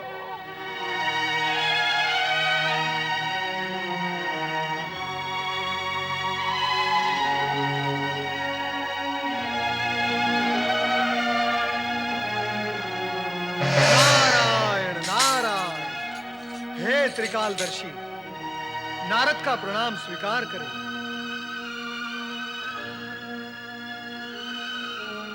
आज तुम्हारे स्वर में उत्साह और उल्लास नहीं, पीड़ा है नारद। भोलेनाथ, भीतर से पीड़ित हूं और भीतर से निकला हुआ स्वर पीड़ा में भीगा हुआ ही होगा ना? भीतर की पीड़ा का कारण? ऐसा कौन सा कार्य और कारण है जो आपको ज्ञात नहीं भोलेनाथ? राजा सत्यरथ मारे गए और उनकी रानी भी मृत्यु को प्राप्त हो गई। शिवालय में पड़े उनके नवजात शिशु का रुदन मन को विदीर्ण कर देता है। इतना सब जानते हो नारद, तो क्या ये नहीं जानते कि राजा सत्यरथ ने प्रतिज्ञा करके उसका निर्वाह नहीं किया? प्रतिज्ञा करके उसे ना निभाने का ही दुष्परिणाम है ये। मान्य है भोलेनाथ, मुझे मान्य है, किंतु इसमें उस नवजात शिशु का क्या दोष है? वो अबोध तो आपकी शरण में पड़ा विलाप कर रहा है भोलेनाथ। निर्दोष और शरणार्थी को दंड नहीं मिलेगा नारद, उसकी रक्षा अवश्य होगी।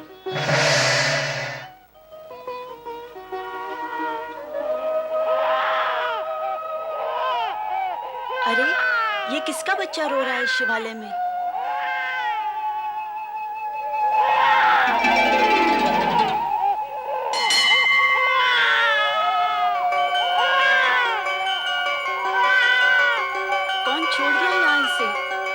कैसी निर्दयी माँ है, अपने बच्चे को यहाँ सुनसान में छोड़कर चली गई। नवजात बालक को यहाँ छोड़कर जाते हुए उसकी छाती भी नहीं फटी। ऐसी भी कोई माँ होती है? अरे अरे राजा बेटा, क्यों रो रहा है? क्यों रो रहा है? अभी आती है तुम्हारी माँ, अभी आती है। ये बालक किसका है? अरे ओ अभागन, कहाँ चली गई? चंद्रमा जैसे सलोने बच्चे को यहाँ छोड़कर। अरे बोलोगी, कौन है इस बालक की माता?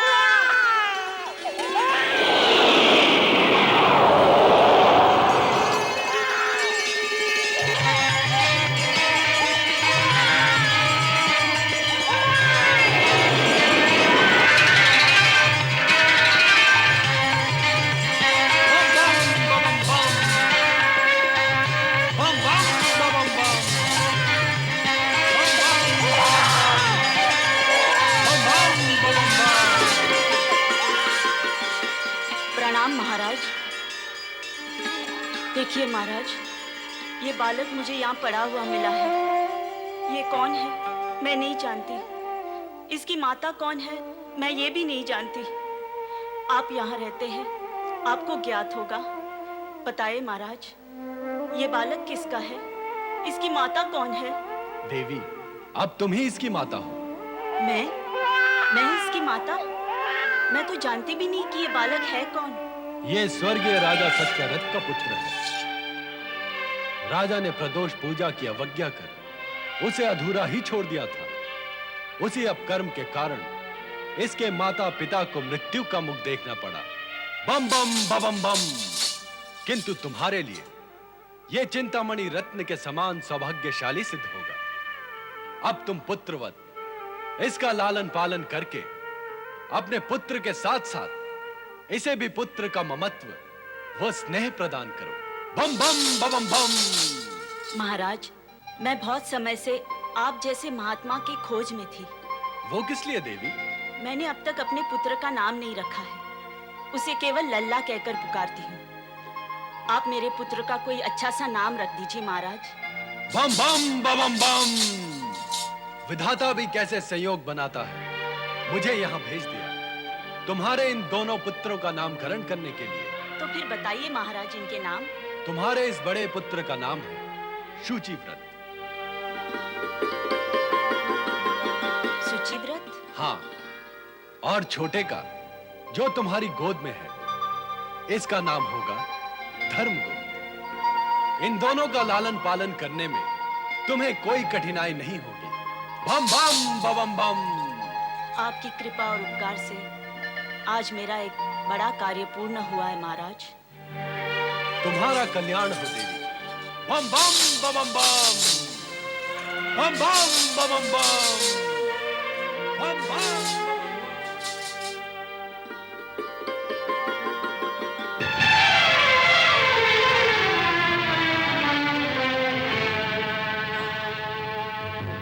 तुमने किसी गर्भवती स्त्री को इधर से भागते हुए देखा है?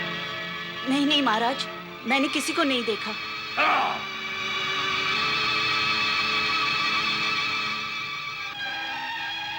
ओम नमः शिवाय। ओम नमः शिवाय। ओम नमः।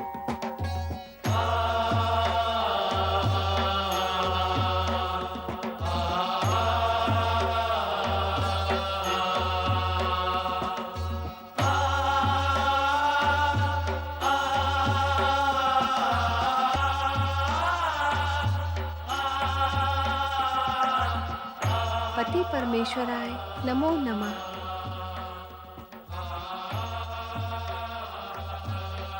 कहाँ चले गए थे स्वामी? उमा के पास। उमा? उमा तो मैं ही हूँ।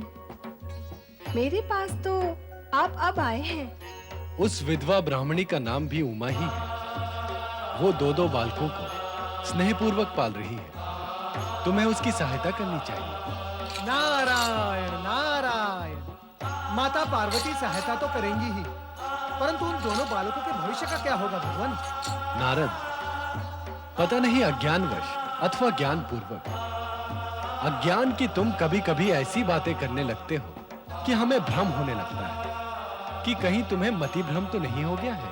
क्या अपराध हो गया प्रभु मुझसे? अज्ञान और बुद्धिहीनता से अपराध ही जन्म लेते हैं। अभी अभी तुमने कहा कि उन बालकों की सहायता पार्वती करेंगी, और अगले ही क्षण प्रश्न करते हो कि उन बालकों का भविष्य क्या होगा जिसकी सहायता पार्वती करेंगी। उन बालकों का भविष्य क्या होगा ये तुम्हें नहीं ज्ञात? नारायण नारायण। अपने ही शब्द जाल में फंस गया मैं तो। सदा दूसरों को भी तो फंसाते रहते हो। वैसे इतना समझ लो नारद कि उन दोनों बालकों को सदा ही हम दोनों की कृपा प्राप्त होती रहेगी। वे दोनों सारी बाधाएं पार करते हुए जीवन में वांछित फल प्राप्त करेंगे।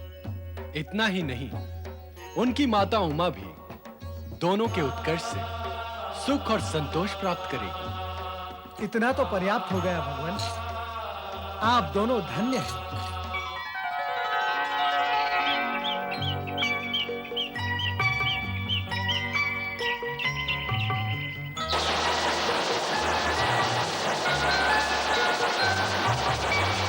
आजा आजा आजा आजा आजा सुचिव्रत आजा आजा आजा।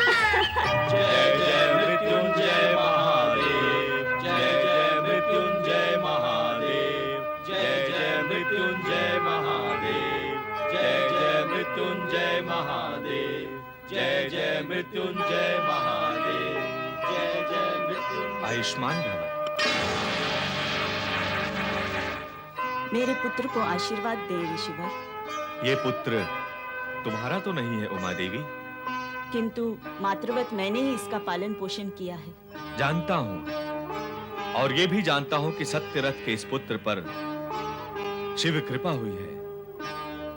इसी कारण भगवान शिव ने वृषवर अवतार धारण कर इसकी रक्षा करते हुए इसके लालन पालन का कार्य तुम्हें सौंपा है। तुम तीनों को दर्शन देकर तुम्हारा भविष्य निश्चित किया है। आप तो त्रिकालदर्शी हैं ऋषिवर, अतीत जानते हैं, वर्तमान आपके सम्मुख है।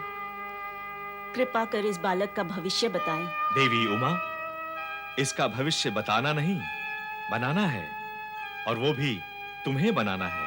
मुझे भविष्य बनाने का सामर्थ्य मुझ में कहाँ है ऋषिवर? मैंने अभी अभी कहा ना, जिस साधु ने तुम्हें इस बालक के पालन पोषण का आदेश दिया था वो कोई और नहीं, स्वयं भगवान शिव थे। वृषवर अवतार के रूप में उन्होंने केवल तुम्हें दर्शन ही नहीं दिए, सामर्थ्य भी दिए। तुम्हें उनकी कृपा प्राप्त है। तो मुझे क्या करना होगा ऋषिवर?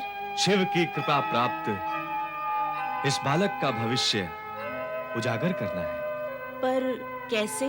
सुनो उमा देवी, इसके पिता सत्यरथ पर शिव प्रकोप के कारण संकट आया और यह अनाथ हो गया, किंतु इस पर शिव की कृपा थी, इसलिए यह अनाथ होकर भी इसका पालन पोषण तो अवश्य हुआ है, परंतु यह अपने राज्य और वैभव से अब तक वंचित है।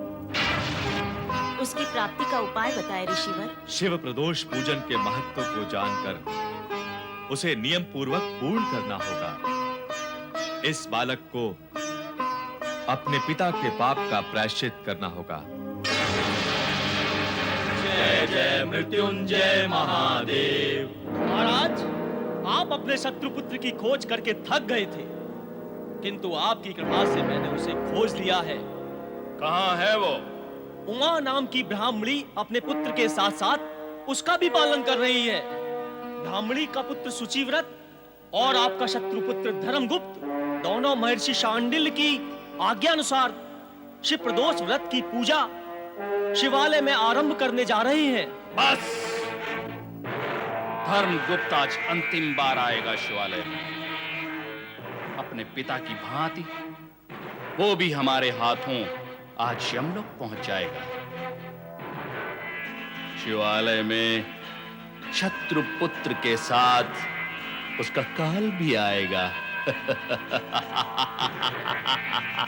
ओम नमः शिवाय, ओम नमः शिवाय, ओम नमः शिवाय, ओम नमः शिवाय, ओम नमः शिवाय, ओम नमः शिवाय, ओम नमः शिवाय, ओम नमः शिवाय, ओम नमः शिवाय, ओम नमः शिवाय, ओम नमः शिवाय, ओम नमः शिवाय, ओम नमः शिवाय।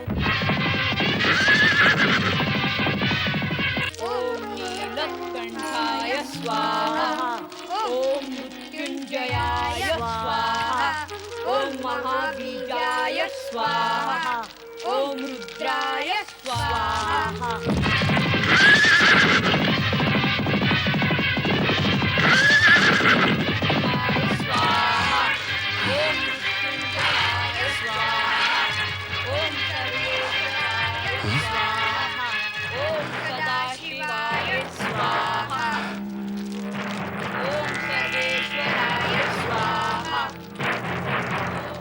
इन दोनों में मेरा शत्रुपुत्र कौन है?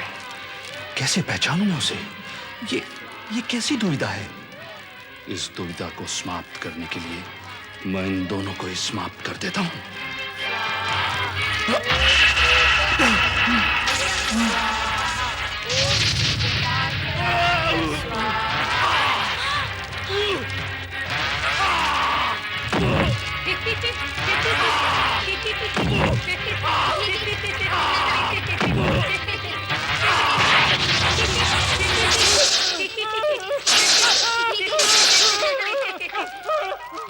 भगवान शिव की पूजा करने से तुम्हें लाभ ही लाभ हुआ है पुत्रों। वो दुष्ट शत्रु जो दोनों हाथों में तलवार लेकर तुम्हारा अहित करने आया था, शिव कृपा के कारण ही आज तुम्हारी उससे रक्षा हुई है। भगवान शिव की शरण में आने से वे सदा भक्तजनों की रक्षा करते हैं। हाँ माँ, हम दोनों भाई आजीवन शिव पूजा करेंगे। तुम्हारा कल्याण हो। ओम नमः शिवाय। ओम नमः शिवाय। ओम विश्वरूपाय स्वाहा। ओम उमापते स्वाहा। ओम त्रिजटाधराय स्वाहा। ओम महातेजसे स्वाहा। ओम सर्वभूतात्मने स्वाहा। ओम विश्वरूपाय स्वाहा। ओम स्वयंभूताय स्वाहा। ओम कालाग्निरुद्राय स्वाहा। ओम त्र्यंबकेश्वराय स्वाहा। ओम काशी विश्वेश्वराय स्वाहा। इति संपूर्णम्। पुत्रों, आज तुम दोनों ने बहुत विलंब कर दिया। मैं कब से तुम्हारी बाट देख रही हूँ। प्रणाम माता। भगवान शिव तुम्हारा कल्याण करे।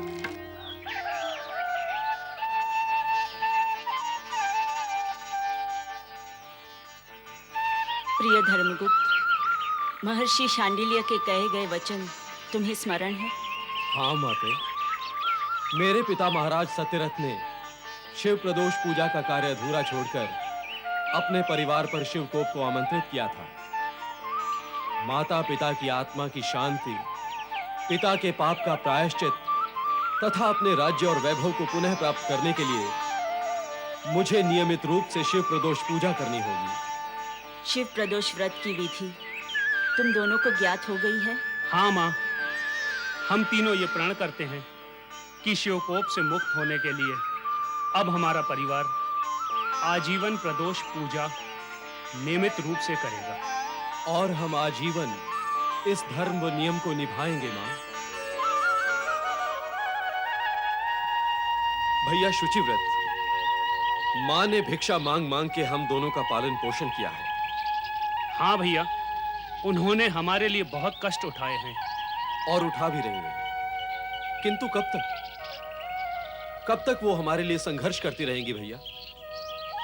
अब हम युवा हो गए हैं, हमारे होते हुए वो कष्ट उठाएं, ये तो हमारे लिए लज्जा की बात है। तुम मेरे मन की बात कह रहे हो भैया धर्मगुप्त, इसलिए मैं यहाँ तुम्हें इस वन में लाया हूँ। इस वन में? क्यों भला? इसलिए कि कल संध्या को तुम्हारे जाने के बाद शिवालय में एक साधु बाबा आए और कहने लगे कि कल तुम दोनों का भाग्य खुलने वाला है।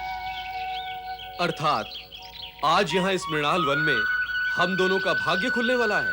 पर कैसे? उन्होंने बताया कि मृणाल वन में सरोवर के पास एक पुराना वट वृक्ष है और उसी स्थान पर दिन की 5 घड़ी बीत जाने पर हम दोनों के साथ एक चमत्कार होगा। भैया, और आपने उन साधु बाबा की बात पर विश्वास कर लिया? करना ही पड़ा। अब तो मुझे और अधिक विश्वास हो गया है, क्योंकि उन्होंने बताया था कि तुम्हारा भाई तुम्हारी बात सुनकर तुम पर विश्वास नहीं करेगा और हंसेगा, परंतु जो सत्य है वो तो अटल है।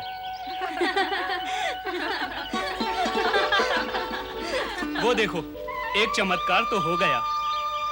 अब तुम इधर जाओ, मैं वट वृक्ष वाला चमत्कार देखकर आता हूं।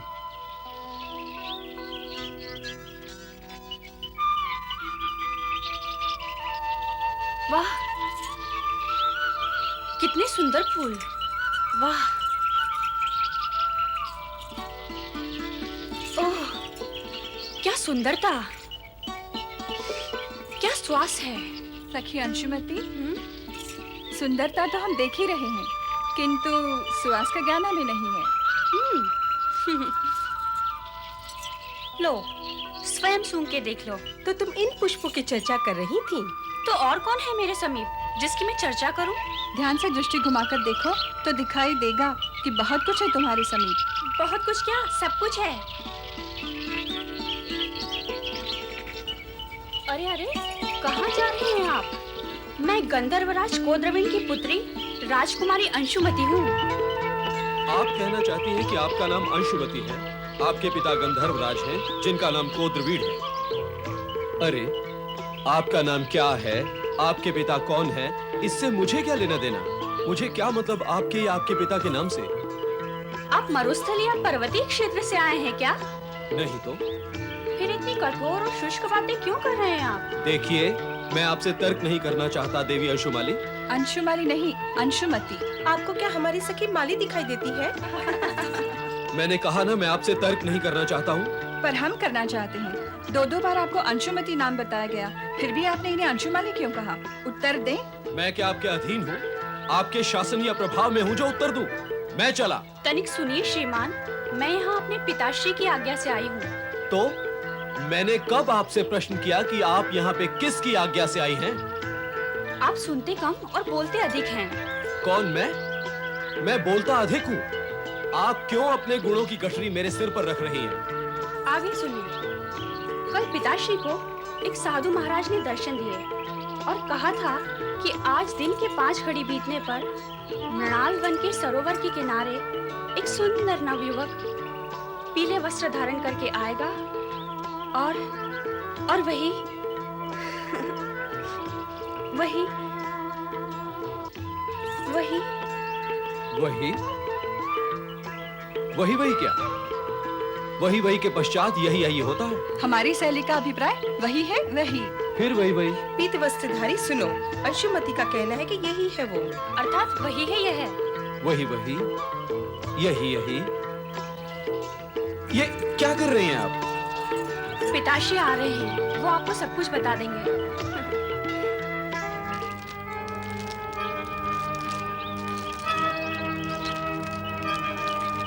मिल गया, वट वृक्ष मिल गया। यही है वो पुराना वट वृक्ष। अब देखता हूं कि साधु बाबा क्या चमत्कार दिखाते हैं।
स्वर्ण मुद्राएं मिल गई।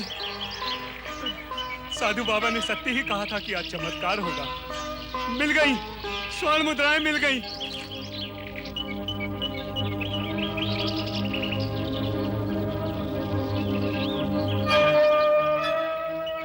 हमारे साधु महाराज ने हमें बताया था कि आप कोई राजपुरुष हैं।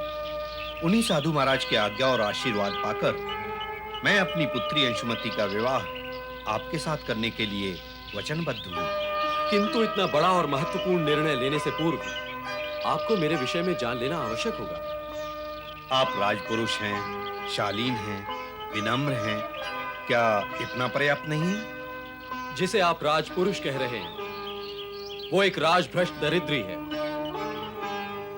बाल्यकाल में ही, कहें तो जन्म लेते ही मेरे माता पिता स्वर्ग सिधार गए थे। विनम्र और शालीन तो मैं आपकी दृष्टि में हूं,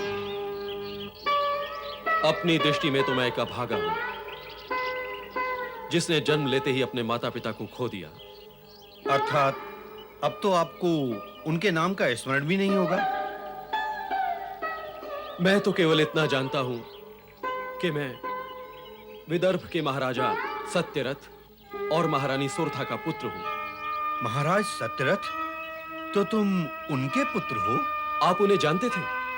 हाँ कुमार, मेरे तो वो परम मित्र थे। संभवतः तुम्हें याद ही ना हो कि उनके शत्रु वृषध्वज ने छल से उनका वध किया और उनका विदर्भ राज्य भी ले लिया। किंतु तुम चिंता ना करो, मेरी सारी सेना तुम्हारे साथ है। तुम शीघ्र ही विदर्भ पर आक्रमण करके पुनः अपना राज्य प्राप्त कर लो। किंतु इससे पूर्व मेरी पुत्री से विवाह करो। आदरणीय, आपकी कृपा, आत्मीयता एवं स्नेह पाकर मैं कृतार्थ हूं, किंतु अपनी माता की आज्ञा प्राप्त किए बिना मैं कोई कार्य नहीं कर सकता, और विवाह जैसा महत्वपूर्ण कार्य तो कदापि नहीं। कारण मेरी धर्म माता उमा मेरी स्वर्गीय माता से भी बढ़कर है।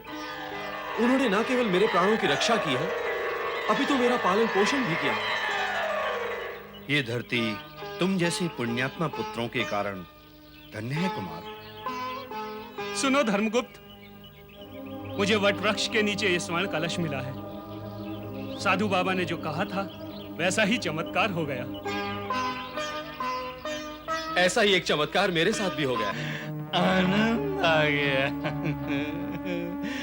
सुंदरी। महाराज, महाराज, महाराज, अनर्थ हो गया है महाराज। और क्या क्या हो गया है महामंत्री? अनर्थ और विनाश हो गया है महाराज। और अब तो केवल सर्वनाश होना शेष रह गया है महाराज। ये क्या कह रहे हो महामंत्री? सत्यरथ का पुत्र धर्मगुप्त? हाँ हाँ, धर्मगुप्त अपने पिता का बदला लेने हाथ में नंगी तलवार लिए इधर ही आ रहा है महाराज। क्या? तो हमारी नंगी तलवारें कहाँ हैं? कहाँ हैं? वृषध्वज, मेरे पिता के हत्यारे, क्या करेगा अब तू तलवार का? मेरी सेना ने विदर्भ राज व तेरे राज पे संपूर्ण अधिकार कर लिया है। अब तो तुझे तेरे किए का परिणाम भुगतना होगा। क्षमा, क्षमा, क्षमा, मुझे प्राणदान दे दो, प्राणदान दे दो मुझे। तूने किया था ये कार्य, तूने किया था ये क्षमा, तूने दिया था ये प्राणदान। जिस व्यवहार की दूसरों से आशा की जाती है, पहले उसे स्वयं करना पड़ता है। वृषध्वज, सत्य कहते हो, सत्यव्रती ही ऐसा करते हैं। मुझ जैसा अहंकारी, प्रतिकारी और निर्बुद्धि भला सत्य व्यवहार को कैसे समझ सकता है? इसीलिए मैं प्राणदान मांग रहा हूं धर्मगुप्त। प्राणदान? अपने पिता के हत्यारे को प्राणदान? कदापि नहीं। सावधान, सावधान धर्मगुप्त। हत्या के प्रति हत्या को हत्यारे और नीच वृत्ति वालों का कार्य है, शिव भक्त का नहीं, धर्मगुप्त का नहीं। मुझे प्राणदान दो धर्मगुप्त, मुझे प्राणदान दो। दिया, हमने तुम्हें प्राणदान दिया, किंतु एक वचन दो कि तुम विदर्भ राज के विरुद्ध कोई षड्यंत्र नहीं करोगे। मैं वचन देता हूं कि विदर्भ राज और तुम्हारे विरुद्ध कोई षड्यंत्र नहीं करूंगा।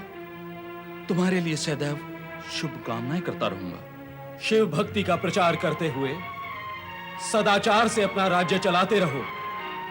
भगवान शिव तुम्हें सुबुद्धि दे। ओम नमः शिवाय। मेरी एक प्रार्थना है महाराज धर्मगुप्त, आप मेरे राज्य और विदर्भ राज्य का कार्यभार संभालें। मैं अपने जीवन की मुक्ति के लिए शिव प्रदोष व्रत करने जा रहा हूं। ओम नमः शिवाय। विदर्भ राज्य के प्रजाजनों, वर्षों पूर्व धर्मगुप्त के पिता सत्यरथ द्वारा प्रदोष व्रत पूर्ण न करने पर उनका वध हो गया था और उनका राज्य छिन गया था। आज धर्मगुप्त द्वारा प्रदोष व्रत पूर्ण करने पर वो राज्य पुनः प्राप्त हो गया है। ये सब शिव प्रदोष व्रत की महिमा का ही परिणाम है।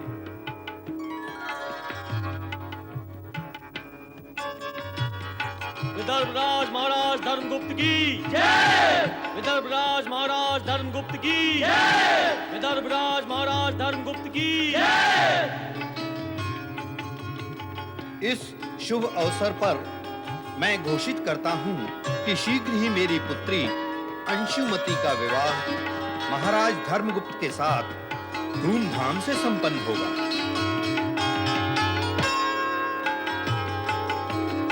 हर्षोल्लास के इस शुभ अवसर पर शिव कृपा से मैं आपको जो सूचित करना चाहता हूं, आज मैं जीवित आपके सामने खड़ा हूं तो वो मेरी माता उमा देवी की ममता का परिणाम है।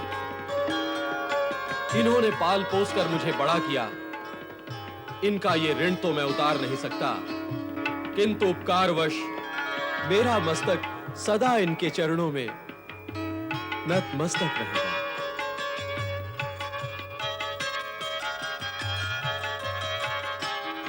आज से इन्हें इस राज्य की राजमाता होने का सम्मान प्राप्त होगा। राजमाता की जय। राजमाता की जय। और मेरा भाई शुचिव्रत राज्य संचालन में मेरा पूरा पूरा साथ देगा। अब आप सब मिलकर प्रेम पूर्वक मेरे साथ बोले, पराग पर ब्रह्म परमेश्वर की जय। भगवान शिव शंकर की जय। नारायण नारायण। प्रणाम। ये सब भगवान भोलेनाथ और माता पार्वती की कृपा का फल है। अतीत की समस्त दुखद घटनाओं से हमें यही शिक्षा प्राप्त होती है कि हमें शिव प्रदोष व्रत से कभी विमुख नहीं होना चाहिए। देवर्षि नारद सत्य कह रहे हैं। मैं ये घोषणा करता हूं कि हमारे राज्य के ग्राम ग्राम में शिवालय का निर्माण होगा तथा शिव शक्ति का प्रचार होगा। बोलिए हर हर महादेव, हर हर महादेव, हर हर महादेव, हर हर महादेव, हर हर महादेव, हर हर महादेव। शिव की लीलाएं अगम्य होती हैं। उनका आरंभ ऐसे बिंदु से होता है जहां शिव साक्षात उपस्थित नहीं होते, किंतु उनकी लीला का संकेत अवश्य उपस्थित रहता है। कश्यप ऋषि की पत्नी दक्ष पुत्री दिति ने एक साथ 2 दैत्य पुत्रों को जन्म दिया। ये दोनों दैत्य जन्म लेते ही युवा हो गए।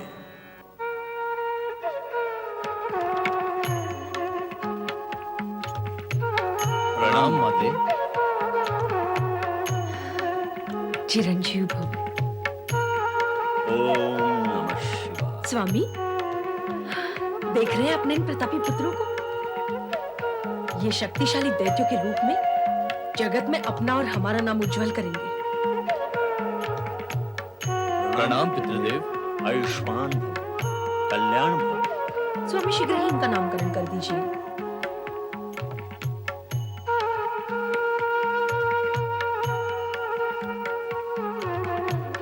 पुत्रों, तुम दोनों के केश स्वर्ण की भांति दमक रहे हैं। तुम्हारे नाम के साथ स्वर्ण अर्थात हिरण्य का जन्मजात संबंध है, अतः तुम दोनों के नाम हिरण्य से ही आरंभ होने चाहिए। तुम्हारा नाम हिरण्याक्ष तथा तुम्हारा हिरण्यकश्यप उत्तम रहेंगे। सुंदर, अति सुंदर। रूप के अनुकूल ही नामकरण किया है अपने स्वामी। दीदी पुत्रों को यही नाम शोभा देंगे। पुत्रों, तिथिपुत्र होने से तुम दैत्य अवश्य हो, किंतु यह भी ध्यान रहे कि तुम एक ऋषि पिता की संतान हो। इसलिए जीवन में धर्म के विरुद्ध आचरण करने की भूल कभी न करना। पिता का यह आदेश हमें सदा स्मरण रहेगा। पिता की इच्छा और आदेश के विरुद्ध आचरण करने का विचार हमारे मन में कदापि नहीं आएगा पितृदेव। कल्याण भव। सुनो रे पुत्र, अपने पिता की इच्छा और आज्ञा के अनुसार आचरण करते हुए तुम दोनों को अपनी माता की आकांक्षाओं का भी ध्यान रखना होगा। और मेरी तुम दोनों से यही आशा है कि तुम तीनों लोगों पर विजय प्राप्त कर स्वर्ग के स्वामी तथा सम्राट बनोगे, अर्थात तीनों लोकों पर तुम्हारा ही शासन होगा। होगा माता, अवश्य होगा। हम तीनों लोगों पर विजय प्राप्त करेंगे। हाँ माता, हम आपकी कामना और इच्छा को फल तक अवश्य पहुंचाएंगे। हम जगत के समस्त दैत्यों को एकत्रित कर एक विजय सेना बनाएंगे और सर्वप्रथम हम स्वर्ग पर अधिकार करेंगे। हम वही करेंगे जो आप चाहती हैं माता। अब हमें विश्व विजय के लिए प्रस्थान करने की आज्ञा दीजिए माता। मेरा आशीर्वाद है, तुम दोनों विजयी हो। नारायण नारायण नारायण, श्रीमन नारायण नारायण नारायण। दैत्यराज हिरण्याक्ष की जय! दैत्य जाति के शूरवीर सैनिकों, इस सत्य को समझ लो कि इस जगत में श्रेष्ठ और शक्तिशाली हमारी जाति है। इसलिए इस जगत पर शासन करना हमारा, केवल हमारा अधिकार होगा। नारायण नारायण। हमें तीनों लोकों पर अधिकार प्राप्त करना है और हम वो करके रहेंगे। हमारी इस विजय यात्रा में यदि कोई देवता या मनुष्य विरोध करे तो उसे कुचलकर हमें आगे बढ़ना होगा। जगत के विनाश के लिए एक असुर ही पर्याप्त होता है। यहाँ तो दो दो असुर राज तीनों लोकों पर आक्रमण करके विनाश लीला का आयोजन कर रहे हैं। नारायण नारायण। सामने आए हर विरोधी को मिटाकर ही हम अपने लक्ष्य तक पहुंच सकेंगे। और हमारा लक्ष्य है तीनों लोकों पर दैत्य शासन का विजय ध्वज फहराना। दैत्यराज हिरण्याक्ष की जय! महाबली हिरण्यकश्यप की जय! दैत्यराज हिरण्याक्ष की जय! ये विनाश लीला का तांडव प्रारंभ होने से पूर्व ही इस कटु सत्य की सूचना मुझे भगवान भोलेनाथ को दे ही देनी चाहिए। नारायण नारायण।